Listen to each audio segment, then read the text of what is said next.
Hi, good morning, all the good listeners of Lenz 93.6 FM. You're not going to believe who we have in the studio today. It's quite, you're not going to guess.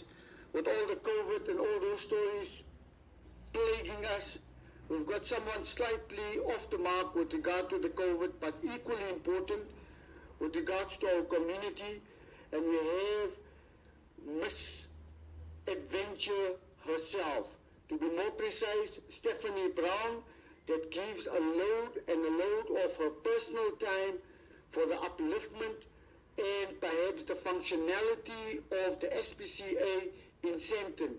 With that, let's call it a small introduction, because this lady, if I give it a full resume, might take an hour, and my engineer is already giving me a look to say I better behave myself. But nonetheless, a hearty and a warm welcome to Stephanie Brown. Stephanie, how are you, my dear? Thank you, Bashir, for that wonderful introduction. I am very well this morning and delighted to be here talking to you and to all of your listeners. Stephanie, I'll get to the point. My attachment to the SPCA in Sandton was rather very coincidental. I do have a very strong affinity and a passion for animals, but mine was totally coincidental. I was having a lunch in Houghton and I read one of the local newspapers. And in those papers, your name and a lady by the name of Zandra was quite explicitly referred to in that paper as people that go more than the proverbial mile to make things better and easy for the SPCA in Sandton. With that slight background as to where you're coming from, Stephanie, tell us what is your involvement with the SPCA and maybe all the time you give off for the Sandton SPCA. Yes, well, my current role with the Sandton SPCA is I am the Adventure Champion for our SPCA Adventure Challenge Adventures. So we're all about animal welfare, upliftment of animals, but we're also about adventure and challenging ourselves. And using those challenges to do something for our community, and in particular for the SPCA. So our flagship challenge is a Kilimanjaro expedition. We have been running as SPCA Challenge Kilimanjaro expeditions since 2012. So tomorrow we should have been arriving as a team of 25 climbers at Kilimanjaro Airport for our 6th expedition. Yes. Yes. But unfortunately, of course, we're not able to do that expedition this year. For obvious reasons. Yes, but we are launching tomorrow and calling on adventurers to come and join us and do a virtual Kilimanjaro challenge. So that's what I'll be doing tomorrow. You're going to be doing the virtual Kilimanjaro challenge. Yes. Okay, Stephanie, before we go on to the virtual, which I am going to attempt myself, I've made it very clear with your co-partners, Andre. But before we go on to that, I think a load of my listeners are not too clear, or they're not too au fait what Mount Kilimanjaro really stands for. The highest mountain, freestanding mountain in the world, 5,895 meters. That's a hell of a lot, climbing from a tropical into minus 10 or 15, I'm not too sure. Can you just give us a little bit of insight as to what and I think you're a veteran. I think you just told me now earlier on you've done it 4 times. So I'm sitting with a veteran adventure that has done Kilimanjaro like a walk in the park. But Zandre, Stephanie, hit me if I call you Zandre. Tell me, just give my listeners some type of a background as to what type of training is needed, what it means to get to the top, what is altitude sickness, how many people, what percentage get to the top, that kind of stuff. And people then understand when we talk of Stephanie as the Miss Adventure, they get a better understanding. Yes, thanks. Well, let me try to give you a little bit of a flavor. As you say, Kilimanjaro it's one of the 7 summits in the world. It's the highest peak in Africa. It's absolutely an amazing experience to do.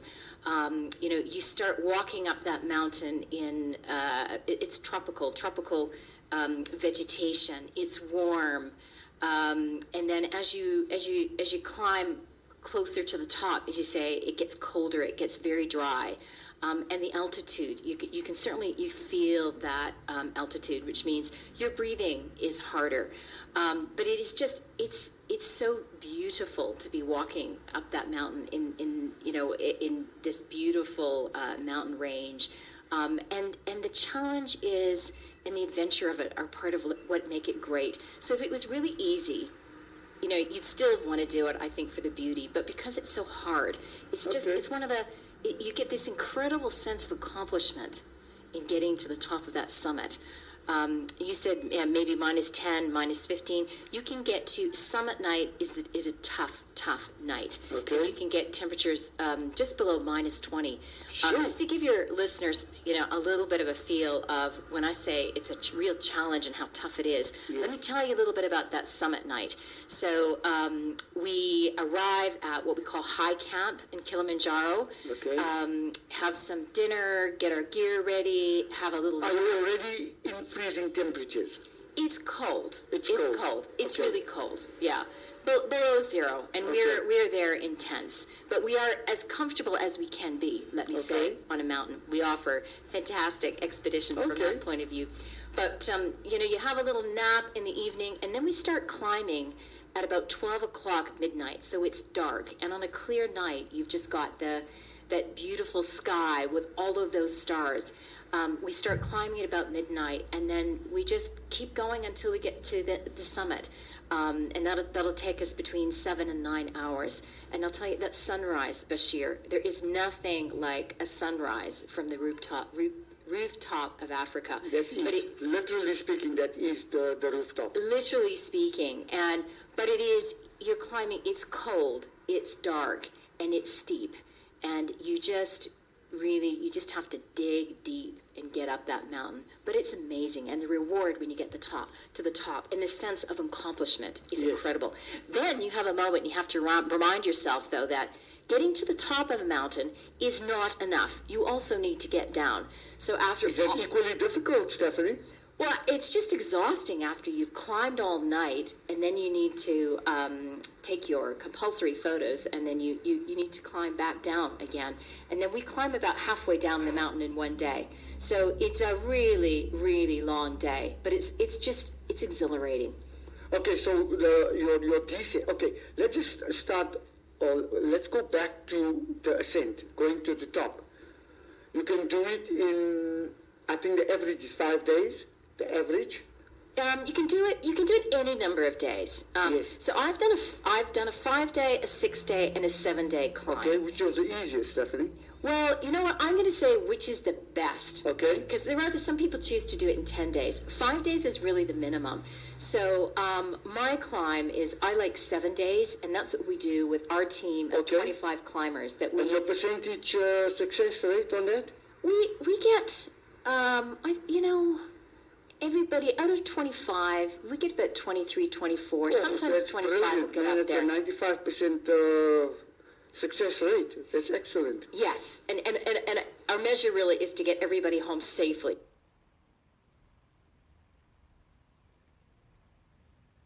Your goal is to get to the top. But I think that I think 7 days is the magic formula. Okay. Because it gives people time. You really want to enjoy that experience. I spoke about the beauty of Not the the walk. acclimatizing. And it allows you to acclimatize. So Okay. you've got a little bit more time to acclimatize. The 5 days when I did it, I thought it was incredible because it was absolutely the hardest thing I'd ever done in my life. And whether you climb Kilimanjaro in 5 days or 7 days or 10 days, that Yes. summit night is still going to be, for most of us, Yes. the hardest thing we've ever done in our Yes, lives. yes, But yes. it just makes it, I think it makes it more enjoyable, and our goal is to get everybody to the top. Yes. Tell me, maybe just a little also on the adventure part, have you done any ultra events like, say, the Comrades Marathon or running or cycling. So I could maybe draw some type of a parallel, you know, what this Stephanie has done, the Comrades.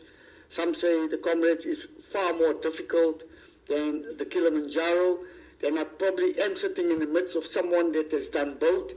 Have you done any of those things, Stephanie? Or it's not in your bucket list? Yeah, no, I haven't done the Comrades. I run because I enjoy it, but just sort of casual sort of training. But it's interesting, I have climbed Kilimanjaro with a number of marathon runners. And what always amazes me is, and they always get up, by the way, but what amazes me is how hard they find Kilimanjaro. Okay. Because it's different. It is, and I think, you know, you have to imagine, think about climbing stairs for 9 hours, okay? That is pretty much what you're in for on summit night. Climbing stairs. Climbing stairs. Now, some of that as summit night route is almost like stairs, but you're climbing on stones. Some of it is just your zigzag. Pole. That is, that's the golden rule. That's in Swahili. Can you just explain to my listeners what is pole? Pole is slowly in Swahili, because to allow you need a good level of fitness to climb Kilimanjaro and get back down, but the most important thing is that you acclimatize well. And to do that, you just need to give your body time to acclimatize. So slowly walk up the mountain. And also, you're not in a rush. That's the other thing I love about it. I look forward to this annual Kilimanjaro expedition every year because... Be rest assured you put my name on that list, I'm with you. And I got you, right? I'm going to hold you to that. You can take me on that one, trust me. In fact, on that same point, I've done the Fish River. I don't know if you ever heard of the Fish River. Yes. And a few of my friends that are veterans with regards to Kilimanjaro. The one guy is the CEO of PricewaterhouseCoopers. He's done a Kili, I think 9 times.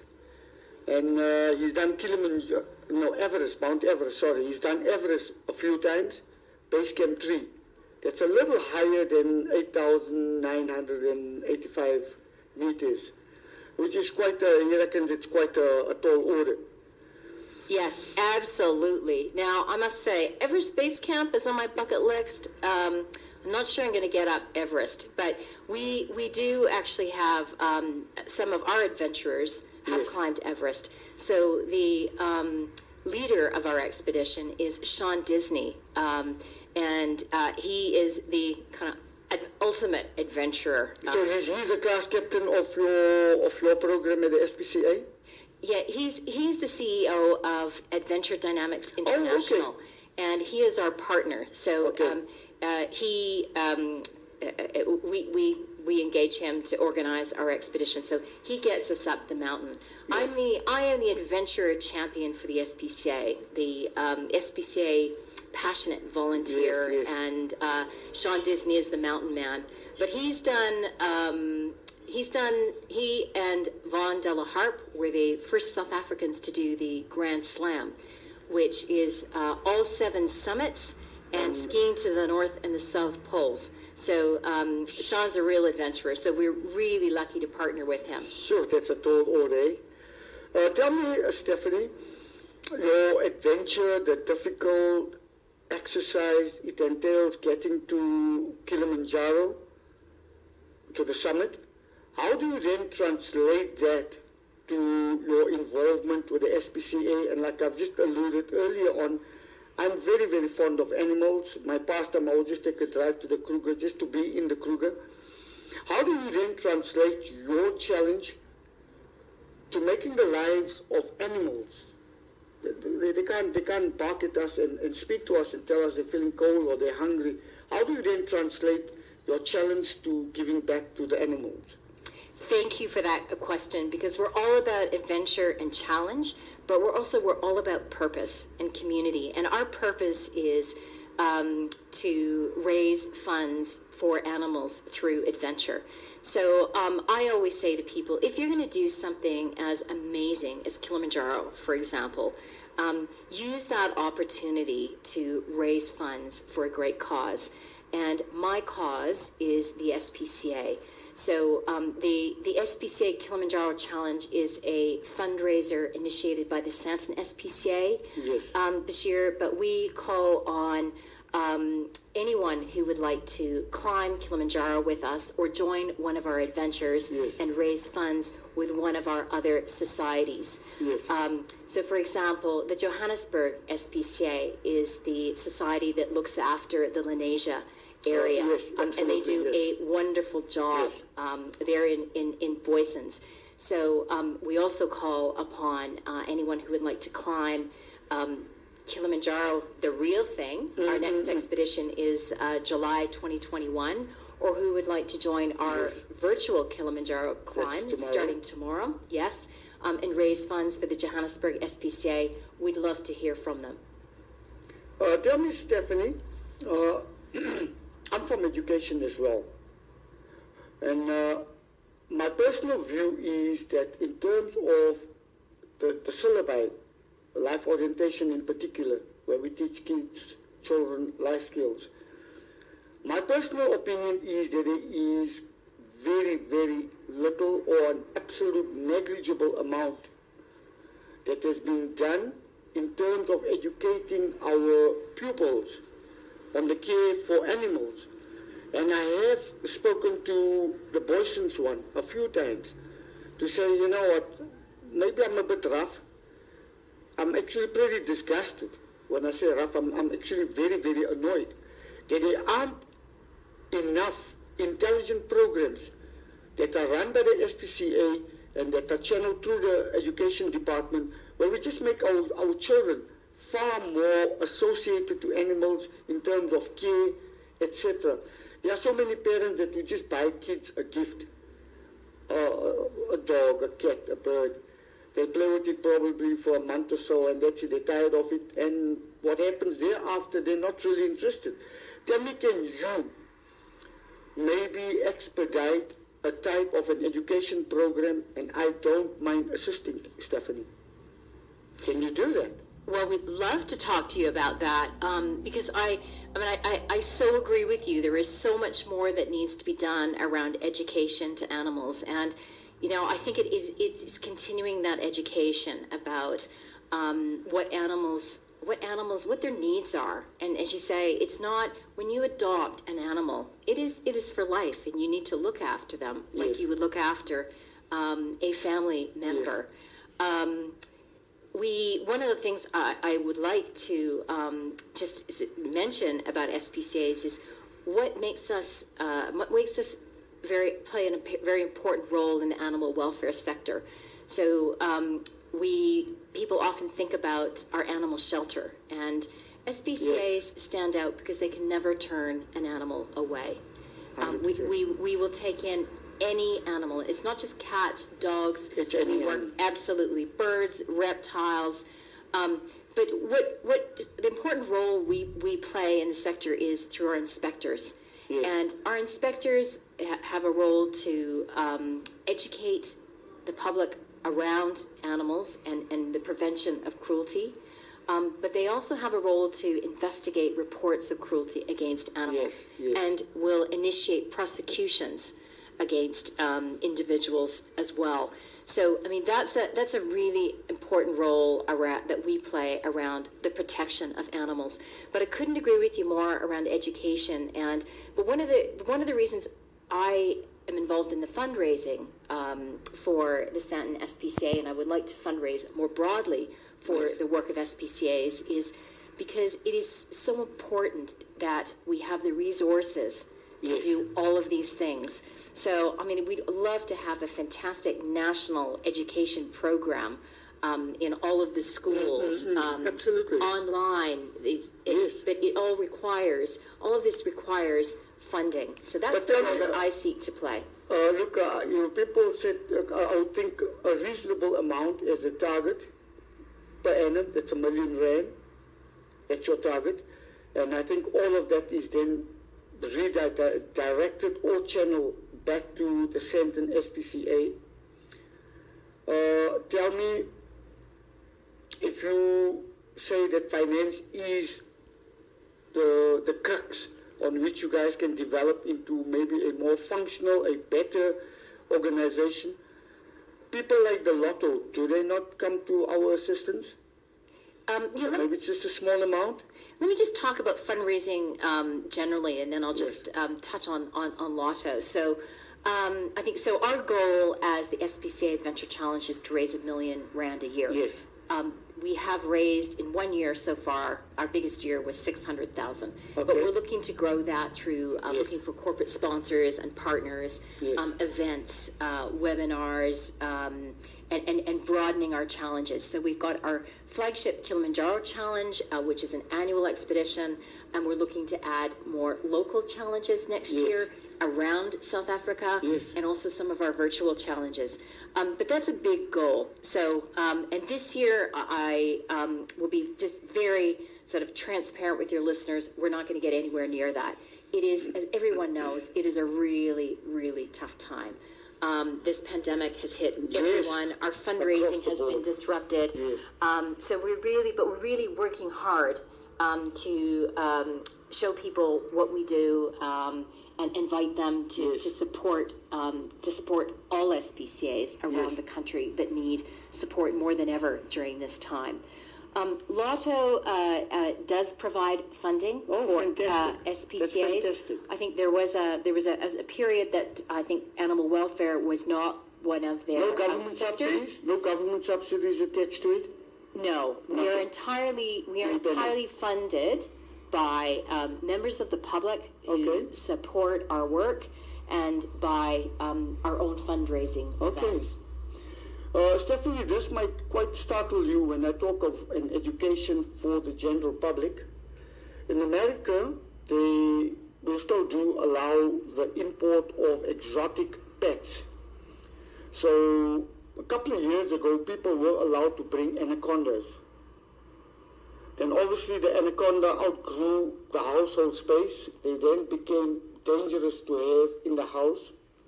So those people that once had the anaconda as a pet, they just released it and put it out into the swamps. And what has now happened, one of the biggest problems plaguing America in terms of nature, is that these anacondas have totally upset the ecology, where these guys are just breeding in the Midlands. It's quite warm. And people are actually, bounty guys are actually getting paid big bucks to go and kill these anacondas. And I'm saying in South Africa, we're not too far off, maybe not with the importation of exotic animals, but I still believe that our children are not well equipped academically to be having pets. Can you maybe just add on to that? Yes, I agree with that. And the story about the anacondas is horrific. And I think, similarly in South Africa, many people don't think about exotic animals like snakes, reptiles, or bearded dragons have become very popular. Yes. Those are exotic pets. Or even, parrots. Yes. And I think that the difficulty is, we look at this from an animal welfare perspective. And the problem is that often people adopt an animal, and it doesn't have to be just an exotic animal, another animal, and then they realize, I can't take care of it, or I don't want it anymore. And so we are all about promoting responsible adoption of animals and understanding their welfare. So your points about needing to do more education, I can only just say absolutely. Education, more education is critical. Yes. And I think what I hear you saying is you'd like to see more education in the formal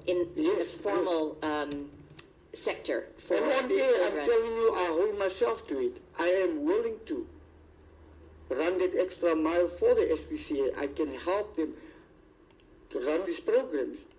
Locally, coming back to South Africa, over the last couple of years, alligators have been sold to our pet shops. Alligators.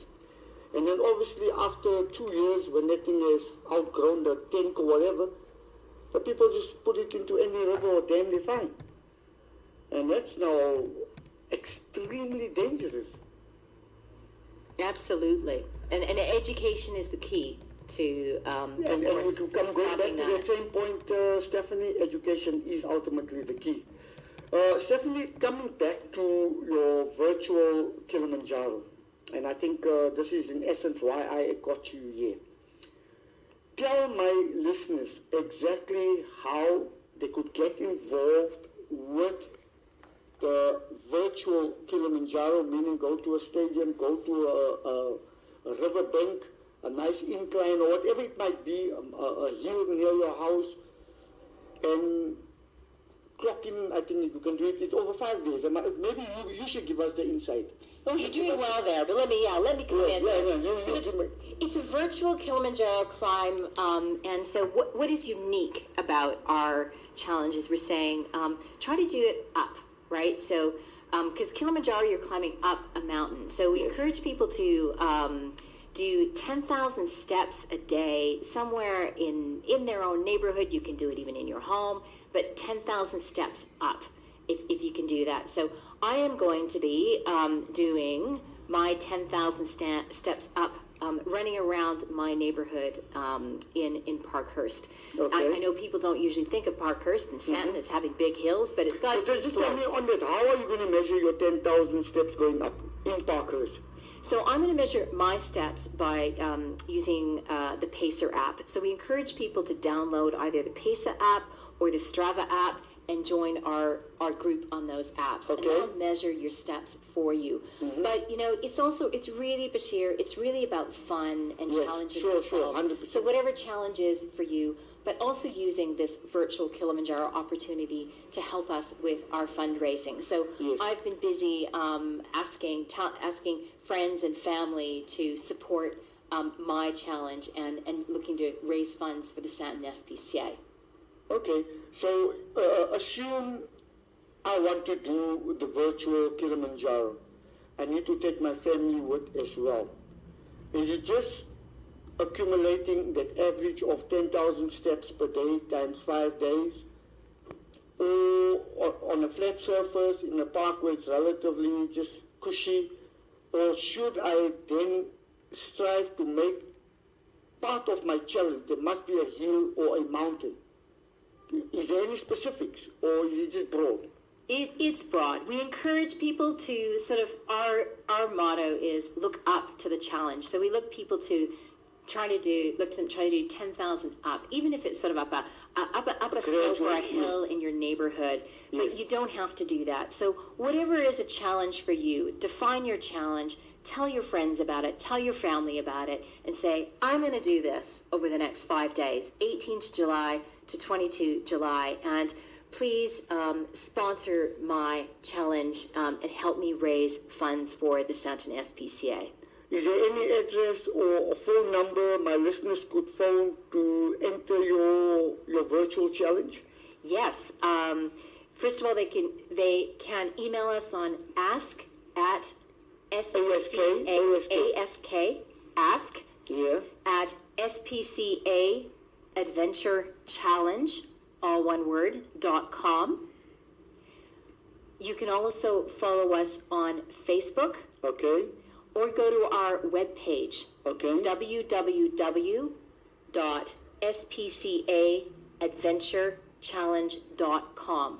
Okay, cool. We've made a note of that. For you, Stephanie, with that beautiful smile of yours, we will announce it a few times before the start commences tomorrow. So it will be advertised for you. My manager, my engineer will do that. Thank you, Bashir. Can I just add one other point? I think people can also, if they'd like to, they can contact the Johannesburg SPCA directly. Cool. If they would like to join our challenge and raise funds for the Johannesburg SPCA. Is it the same challenge? And are these guys aware of it? Yes, same challenge. I mean, people, if you live in Lenasia and Johannesburg SPCA is your local SPCA, we'd love for you to take on our challenge and raise funds for Johannesburg. So you can contact Johannesburg SPCA or email us at spcaadventurechallenge.com and just say that you'd like to raise funds for Johannesburg SPCA. So the monies will be channeled to your adventure fund. And then obviously you'll then perhaps distribute it to maybe Johannesburg or wherever else. Is that the case? Yes, for anyone who wants to raise funds for Johannesburg or another SPCA, we'll make sure. Yes. Okay, cool. Please. And now tell me, if I'm going to be participating in your challenge, what can I get at the end of the challenge to acknowledge that yes, I did do 50,000 steps and I have made my small contribution?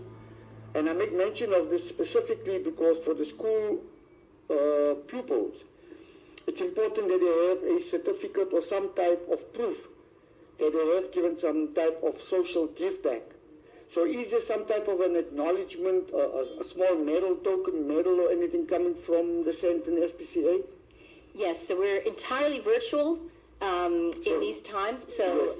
Anyone who participates will get an electronic certificate to acknowledge their participation in the challenge and their support for the Sandton SPCA. Stephanie, you know, I promise you I can go on chatting with you all the time. Firstly, I love your spirit of adventure. Honestly, I love that.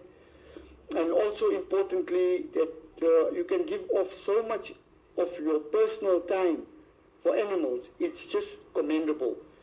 Before we close, Stephanie, any type of a concluding statement from Mrs. or Miss Adventure? I think I would like to close and say, look up to the challenge, look up to the adventure. And thank you so much for having me here this morning, and have a wonderful day to all of your listeners. Thanks a million, Stephanie. Trust me, my engineer will be hearing this a few times. You guys will be, God willing, inundated with entries, and get close as possible to our mark. I'm part of you now, Stephanie. So part of our goal of getting 1 million, we are going to get there. That's a certainty. Thanks a million for coming. Thanks for giving off your time. And I will probably call you back after 5 days to check your limping here. You've done your 8,900 and what's it? Can you put 5,000? You give us the. It's 10,000 steps a day. But my challenge, I'm going out there and I'm telling my sponsors, I'm going to do 20,000 steps a day. So 20,000. yeah, put your money on the table. Brilliant. I think I'm going to match you on that 20,000 steps a day. Proof will be on my phone. So when the two of us are sitting in a week's time, I'll show off my total over 100,000. Stephanie, once again, thanks a million, my dear, for giving up for your time. And I wish you all the best with your Kilimanjaro. I'm going to buy a boot as I leave the office, my studio, and I will be ready for you next year. Most certainly I will be ready. Cheers.